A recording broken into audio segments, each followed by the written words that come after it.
Hi, I'm Liz Larson. And I'm Bill McKenna. We're the hosts of the New Life Perspectives radio show. We're also the creators of the Cogno Movement System, where we help you rewire your nervous system so you can rewire your reality. Join us each week for great conversations, amazing guests, and cutting-edge information on health, consciousness, and the keys to transformation.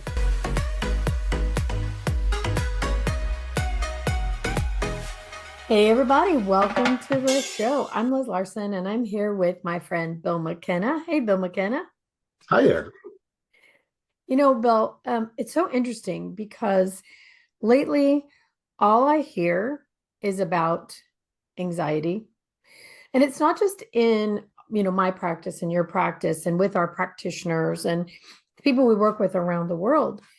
It's every person that I know that has a child who's a millennial or younger. And they'll say, my child has so much anxiety.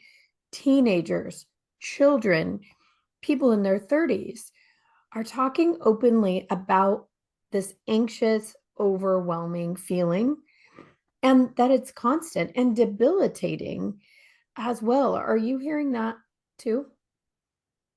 Absolutely. And it's been for a long time now. And I think there's real scientific reasons for this, which we're going to uncover in this episode. We're going to tell people why this is. It's not an accident. It's not because they were born in a certain time. Well, it is, but it's not what people think. This will change your life. This episode is so important. You're going to want to share it. And once we get into this, you're going to understand why. Well, let's talk about what it is. So it's really a feeling that people describe as anxiety.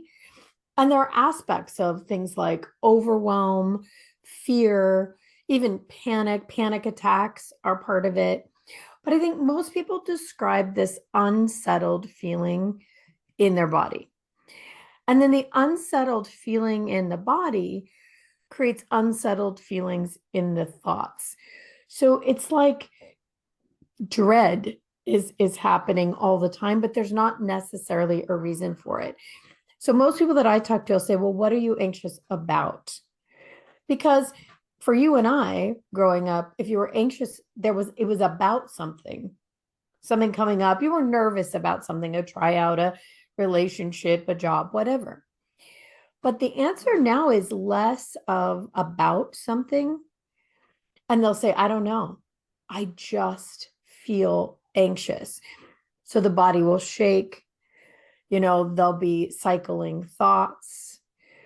Some people describe it as debilitating, meaning it keeps them frozen. They can't move. They can't do anything. So it's creating a whole generation of people who don't leave the house. It's creating generations now of people who are not having external relationships, only via the computer. There are whole generations of people, there's a name for it in Japan, I can't think of what it is at the moment, but of people who can't go out of the house and won't work. So it's not just in the United States, it's everywhere. And it really appears to me, the scary thing is that what are these people going to look like as older adults if they're not able to leave the house and work, if they're not able to have relationships? We see birth rates dropping dramatically. We see that there are a lot of people who are out of the workforce, right? So as a society, this is something we need to do something about. We need to address it. And the thing that people are doing to address it for the most part are anti-anxiety drugs. And the anti-anxiety drugs, unfortunately, have devastating side effects. Devastating. And for many people, they also don't feel good on them as well. So what do we do about this? What do we start to change the next generations, the generations below? What do we do to rescue this one? I think the big thing here is that there's something hidden that nobody has associated with. And that is that this population is literally physically looking downwards with their eyeballs. And the downward gaze is associated with emotional withdrawal, sadness, and stress. This is not like Bill and Liz just talking here. These are research scientific facts. When we look down, it's associated with the part of the brain that is avoidance and social disengagement. So not only is it that, but neurochemically, it changes our brain into a depression, anxiety, like patterns.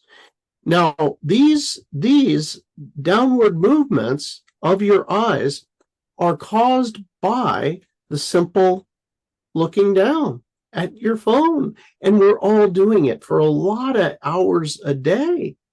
So this has a very easy resolution. Just as much as looking downwards will stimulate those chemicals and cause that part of the brain to go active, there's other places that will turn it off. It's an amazing thing about your body. You can actually stop yourself from crying, literally, oh my God, I'm going to cry, by looking up. Hold your eyes up and you can't cry. It's an amazing thing. This has more to do with just the simple parts of the brain that become active, like a on and off switch, if you will. The on switch for your stress, for your dysregulation, for your withdrawal is down. All those things that you were just talking about, Liz, they're in their house, they're withdrawn, they're not even dating. Come on, back in our day, that's what everybody was doing, go out and, trying to meet somebody or trying to have a party or trying to get together, it was very, very social. Well, yeah, you had to go out for connection. Yeah. Right? You had to go out to school. You had to go out to see your friends. When we were kids, we ran around our neighborhood for all hours of the day and night. We had like basically a gang of neighbor kids that would go play in a field, and ride bikes and play hide and seek. But I think there are so many unforeseen side effects in a lot of the electronics we use. And it really started with TV, because radio, you could do stuff. You could move around. You could listen. You see guys working on their cars and listening to the radio, listening to music. Or, in the early 1900s, people would listen to the radio at night after it was already dark because there wasn't really anything else to do. They would hear stories and, the first talk radios back then. But you did have to go out to be connected. You had to go out to work. You had to be involved in your community to survive. Now, we started with TV. And TV was one of those things. In the early days, it was still only limited hours of the day, but you had to be sitting. And as we were talking about earlier, the console was on the floor and the eyes were down. And your, heart rate would slow, breath rate would slow. And you stayed in, and it was a form of connection, right, to whoever was on the TV. Before, you had to go out to a movie. Still, you'd be out and about. I remember when my daughter and my niece first got flip phones, and when you had to pay per text. Yeah. 1 month, there were 1,000 texts between the two of them while they were at school. Now, with them, they would use their thumbs, but they were still looking down. They got good enough where they could do it in their pocket. They didn't have to look at the phone. But I think there's a piece of it too, where any time of any moment of any day, someone can contact you. So there's stress around that. But then there's stress that they're not going to contact you, right? Before you'd have to wait till you get home, and maybe the boy or the girl or the friend would call on the phone, and hopefully your brother or sister wasn't on the other line, right? There wasn't an opportunity for we, that. we did that. Yeah, right. Well, there just wasn't an opportunity. So there were certain times of the day that you could receive a message or a letter, right? There wasn't this constant stress of being able to be contacted or someone not contacting you. So I think the eyes are a huge culprit. And we know that that's a physiological part as well. But I think there's also this constant interaction that takes place. So in some ways, we're far more connected and disconnected at the same time. And I think the body's confused about that. That's just my opinion, that there is a confusion about we're connected and we're not connected. Because Yeah. as we know, a lot of personal, interpersonal connection happens via the nervous system. We're in each other's presence. We can feel the mood. We can feel, the change in thoughts. We can see and read the facial expressions. Now we are guessing. Text comes in and maybe there's an emoji with it. Thank God for that. But we don't know what they mean. We don't know how they feel. So we're anxious. The body's a bit confused.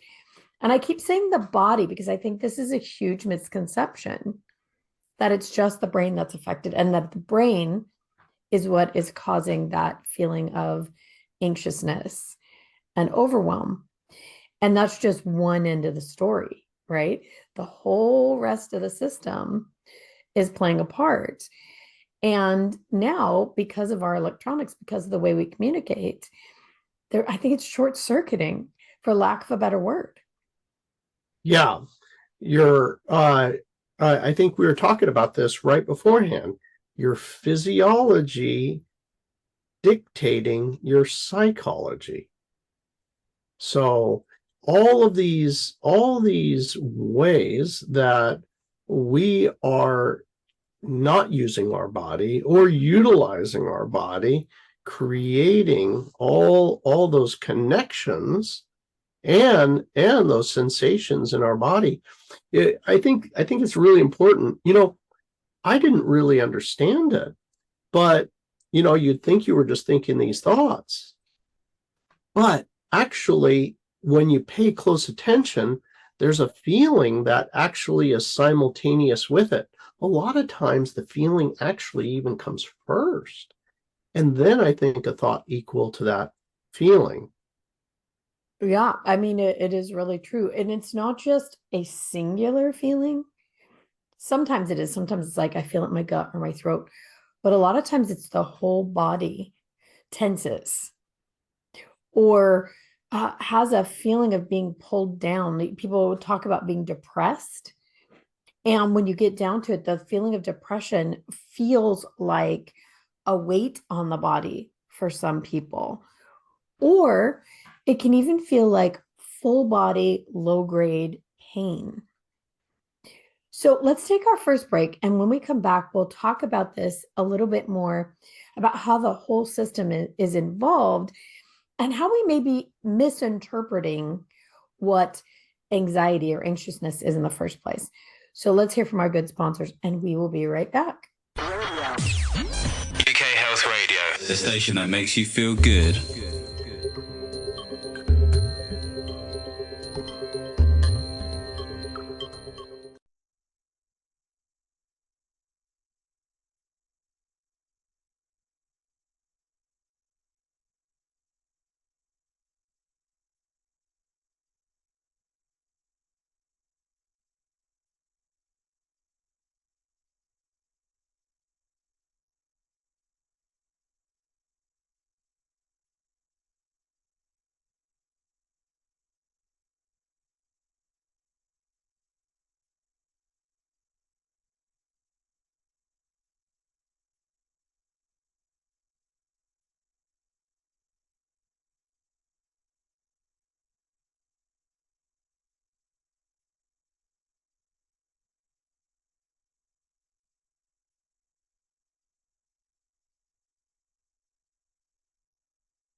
Health Radio, the station that makes you feel good.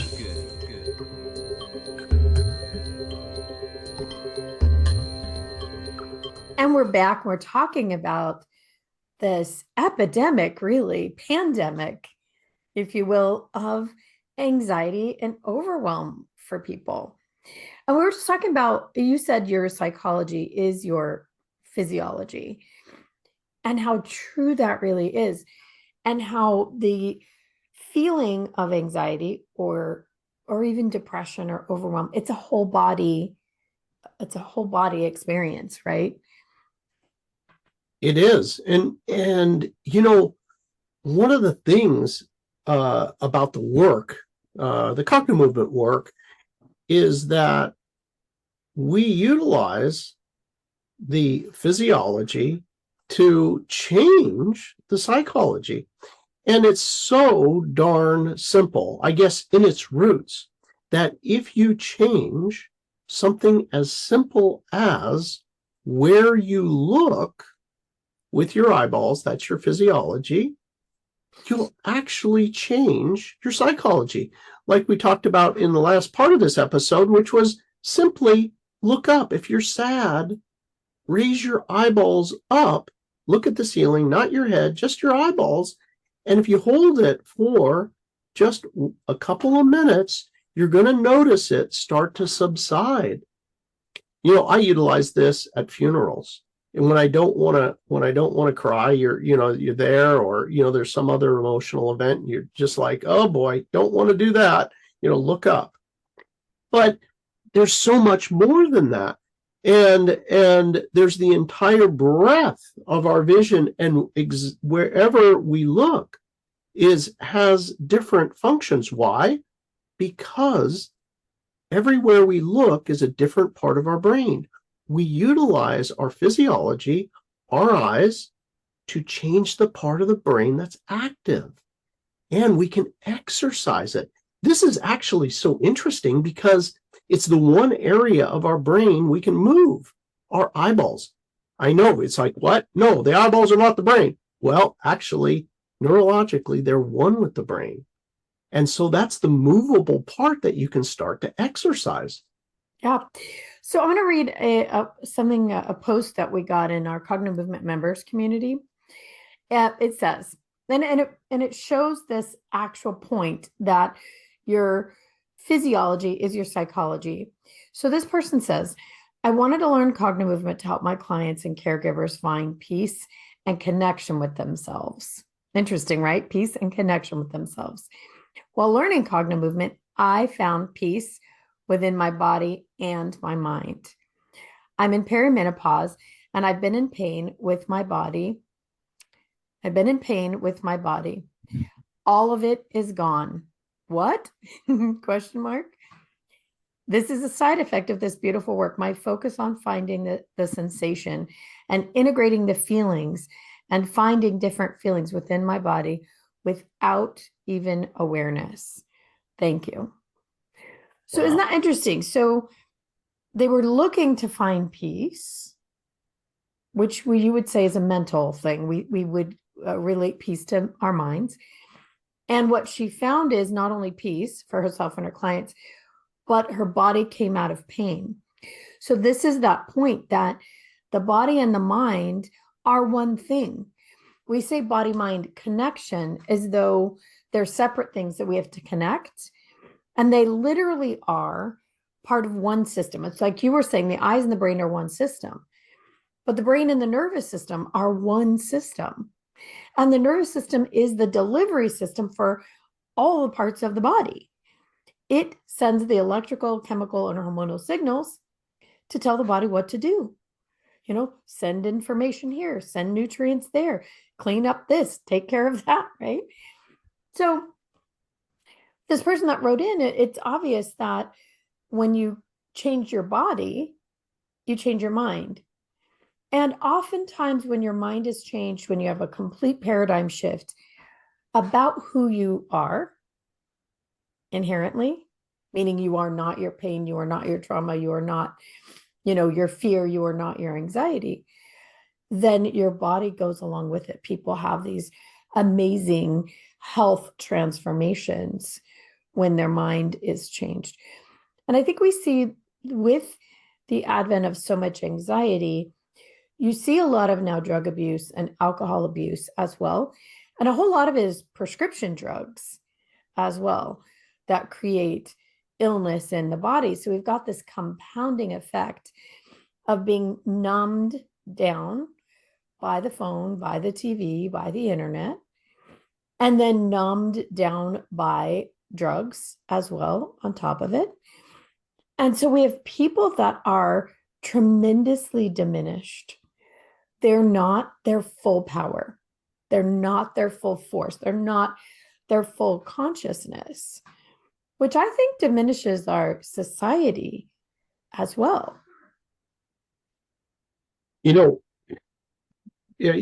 For the people here out there around the world that are listening to this, we don't really understand the impact without actually seeing. And what I mean by this is there's an amazing doctor that Liz and myself love. His name is Dr. Daniel Amen. He runs the Amen clinics. And Dr. Daniel Amen has actually scanned the brains of several 100,000 people. And he can tell alcohol and how it shrinks the brain, and what a marijuana brain looks like. If you go and look at these videos of here's what methamphetamine, cocaine, marijuana, alcohol, they look different on the brain. And not only that, you can see brains with emotional trauma and look what it physically does to your brain. You can look what being withdrawn and isolated does to your brain. Literally, the brain is physically impacted. Dr. Daniel Amen he called it brain envy.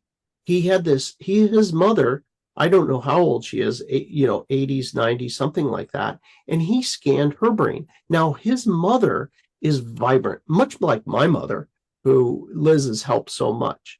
And his mother has this beautiful brain that is complete and full and without damage. You can see the whole brain is intact and vibrant. But he scanned his own brain and he had, all kinds of, things that happened to him. And he was like, oh my God, I got brain envy. I don't want to do the things anymore that make my brain damaged. And now we know what coffee does, what alcohol, what all of these processed foods, you can actually see it because there is such a wealth of brain scans. So if you don't have the physical network in place, your physical brain has a hole, a part that's not working, then of course relationships are going to deteriorate. Of course, my math skills, my memory, all these different functions. But here's the beauty. Here is the beauty, is that this can change. And we're not just talking. We've actually seen the scans. You can change your brain. You can make it better. And there's so many things that can be done. Actually exercising it will permanently change it. And just as much as, the degradation of, hard drinking or, marijuana use or whatever, the great news is you can bring it back. You can bring it back.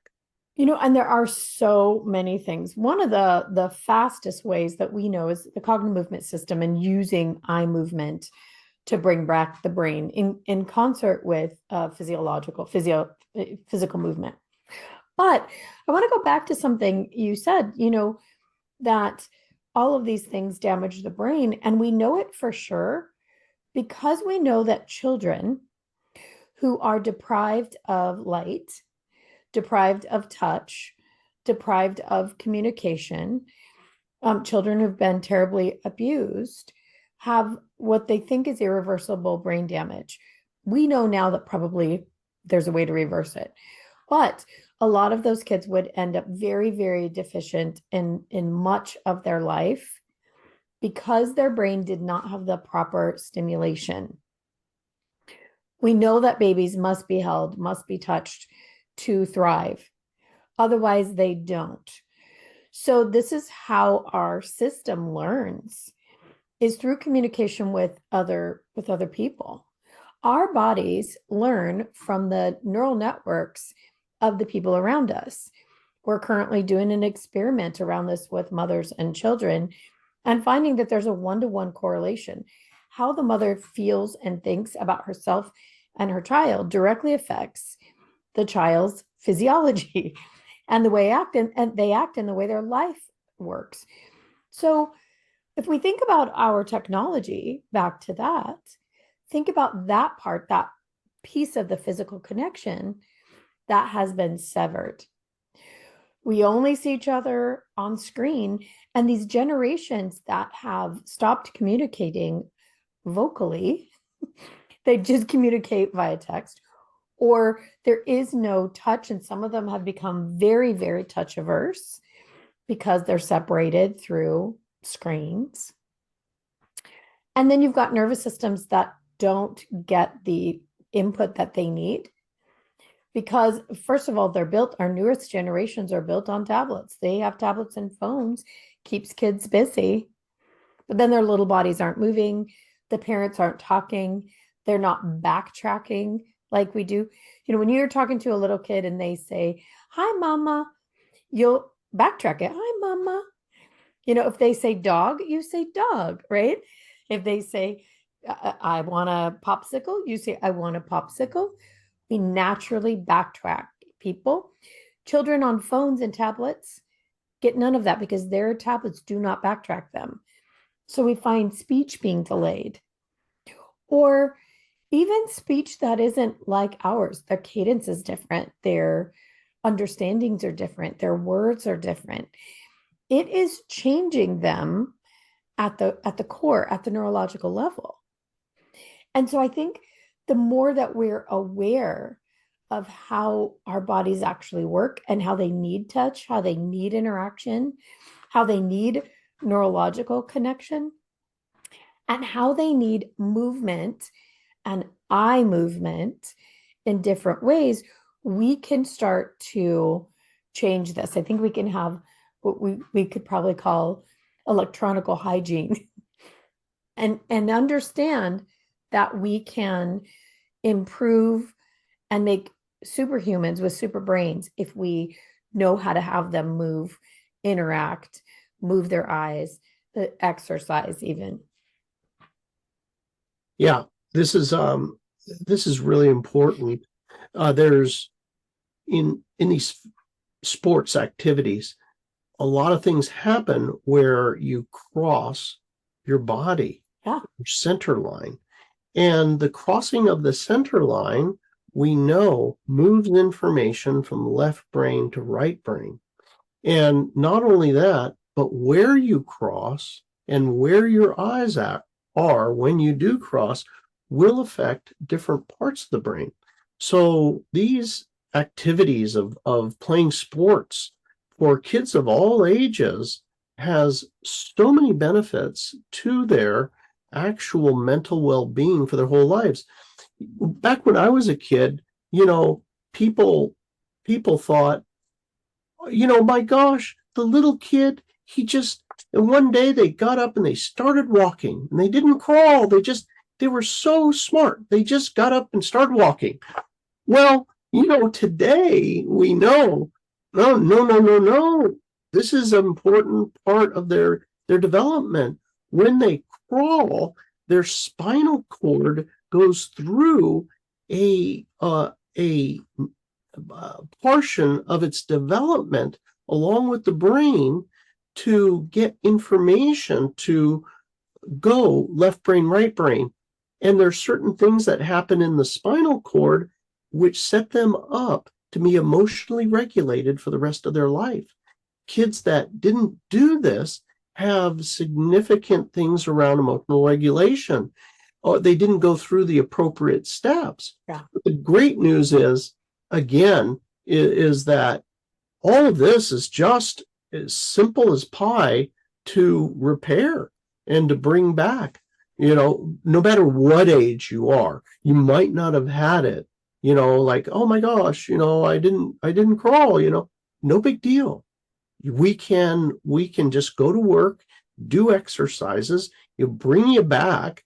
And the funny thing is, I mean, we've talked about this one in the past, is that you might find yourself going through a stage that you never went through. Like a day comes and you wet your bed and you're like, what am I going crazy? I wet my bed. Well, you didn't go through that stage, and now your nervous system is going through that stage. It'll pass within a day or two, but it's very much a thing that is a beautiful part of being a human, that we have this neuroplasticity. We're not stuck. We can move forward. Yeah, absolutely. So let's take our next break and hear from our good sponsors. When we come back, we'll talk about some things that you can do right now if you're a person who struggles with anxiety, who struggles with overwhelm, or even things like depression, that feeling, that weighted feeling and feeling stuck. There are things that you can do right now that are really, really simple, and you could even do it at your computer. So let's hear from our sponsors, and we'll be right back. UK Health Radio, the station that makes you feel good.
UK Health Radio, the station that makes you feel good.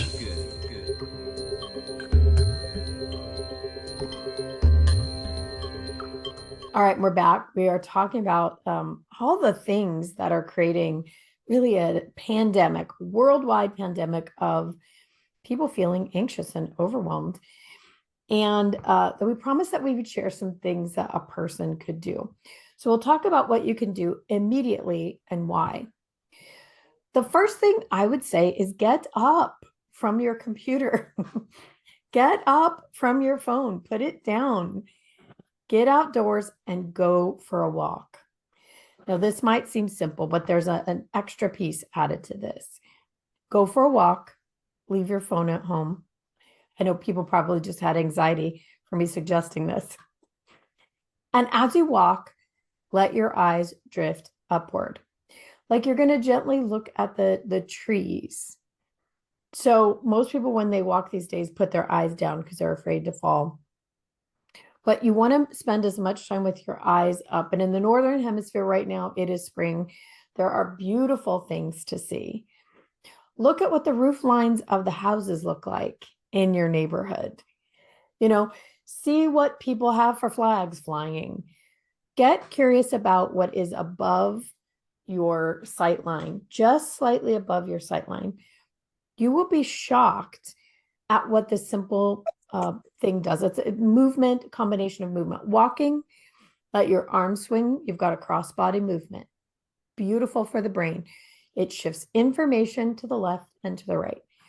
When your eyes drift gently upward, you now move into the ideas and inspiration part of your brain. Your eyes access the part of your brain that does that thing. Creates new ideas, accesses inspiration, accesses information. You'll be shocked at how amazing this feels. And you don't need 3 hours, 10 minutes. Now, if you added one more thing onto it, a deep breath, a deep belly breath, in through the nose slow, out through the mouth slow. Now, if you're at work, you could do it on a break. Get up and walk outside your building. And notice when you come back how refreshed you are, but also be acutely aware of the sensation in your body. If that feeling of anxiety has diminished, if you just feel overall more positive, So let's talk about, Bill, what about stretching the eyes to the side? We talked about up.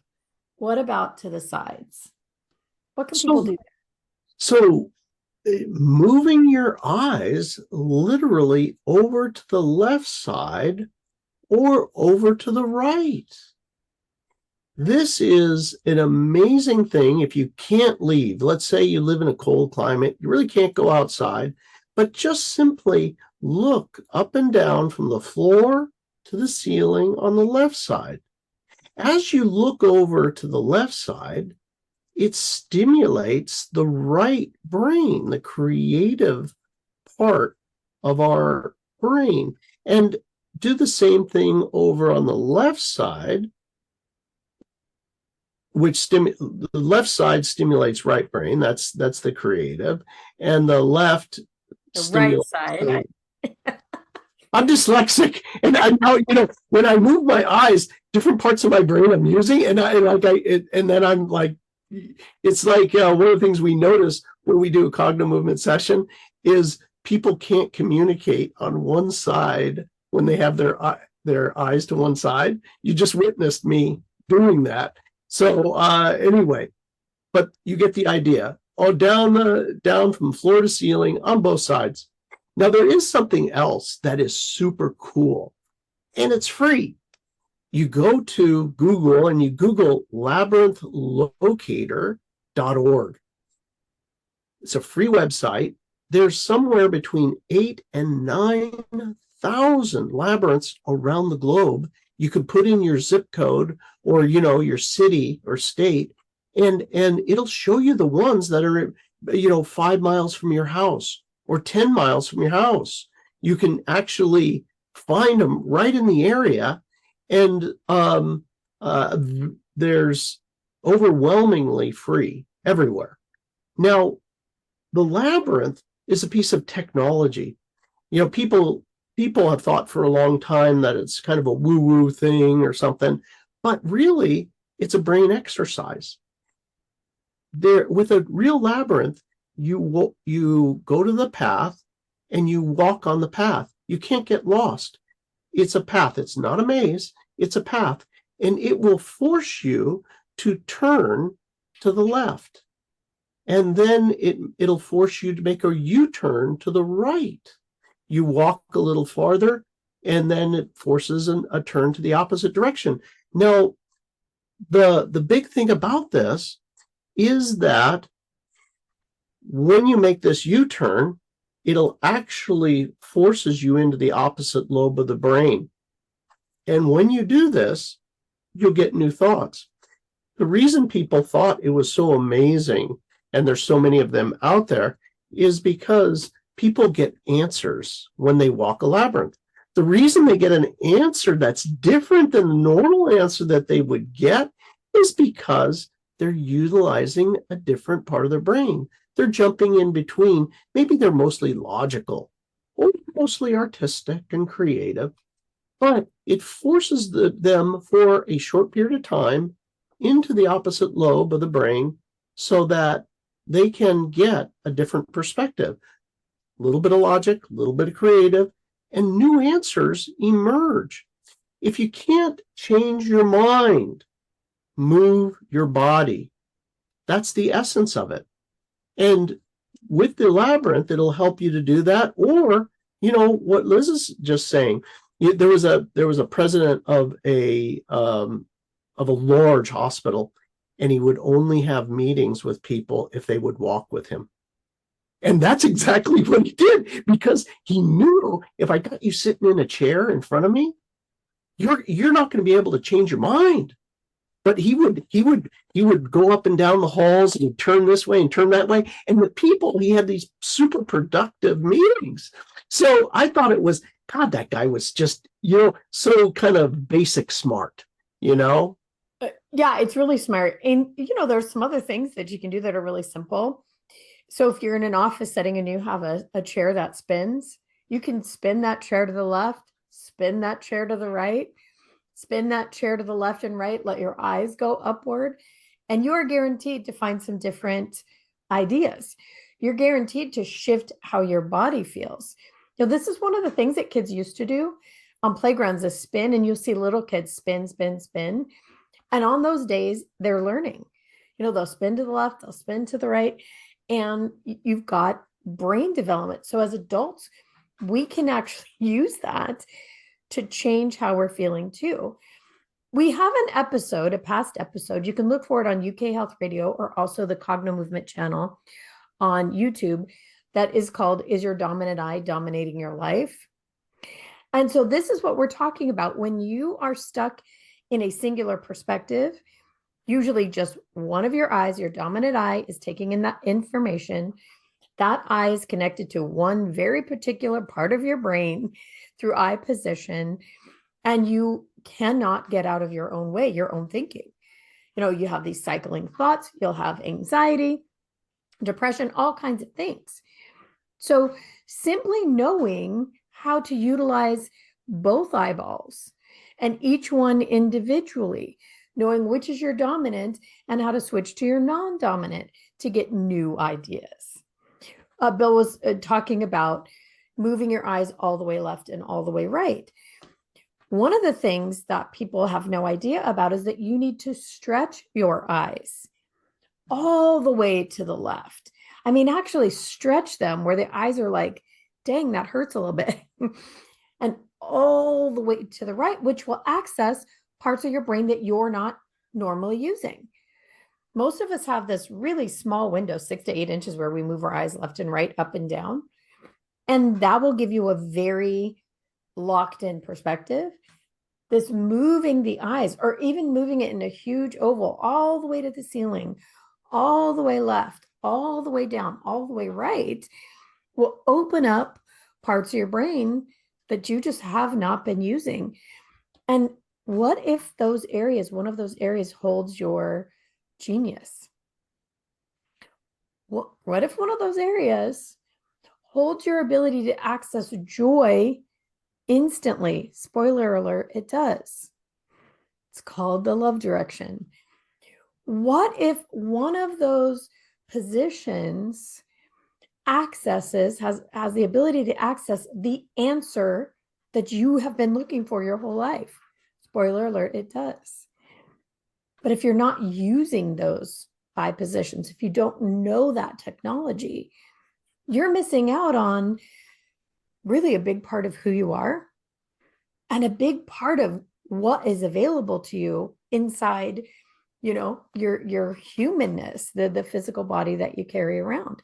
It's kind of amazing and super fascinating. It really is. It's so exciting. I just love these discussions because it just reminds me of so many great cases where people have changed their lives, from misery and being shut in to vibrant lives. And this is available to anybody. Some of you might want to look at the research. There is National Institutes of Health published peer-reviewed research about all of these moves and what they do to your brain. Cognomovement.com/research. You can see it all there. And there's an absolute wealth of it for everything from sleep to mental acuity to your emotional intelligence to your athletic performance. Imagine being able to sleep better and at the same time have a higher IQ. Man, the thing is, it's real, it's there, you can check it out. Yeah.